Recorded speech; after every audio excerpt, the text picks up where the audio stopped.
بسم اللہ الرحمن الرحیم۔ السلام علیکم ورحمۃ اللہ وبرکاتہ۔ ناظرین گرامی، 10 محرم الحرام کی 3 اہم کام۔ نمبر 1، توبہ و استغفار کا اہتمام کرنا۔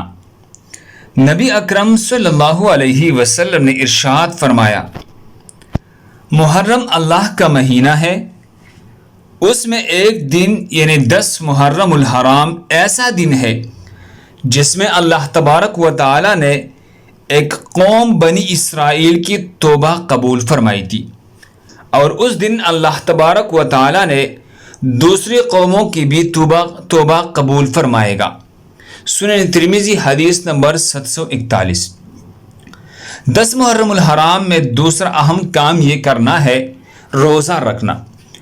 نبی اکرم صلی اللہ علیہ وسلم نے ارشاد فرمایا، میں اللہ سبحانہ و تعالی سے امید رکھتا ہوں کہ وہ یوم عاشوراء 10 محرم الحرام کے روزے کو گزشتہ سال کی گناہوں کا کفارہ بنا دے گا۔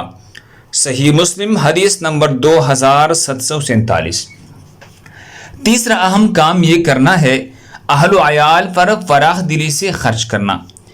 نبی اکرم صلی اللہ علیہ وسلم نے ارشاد فرمایا، جو شخص عاشوراء 10 محرم الحرام کی دن اپنے اہل و عیال پر فراخ دلی سے خرچ کرے گا، اللہ سبحانہ و تعالی اس کی رزق میں سال بھر کشادگی عطا فرمائے گا۔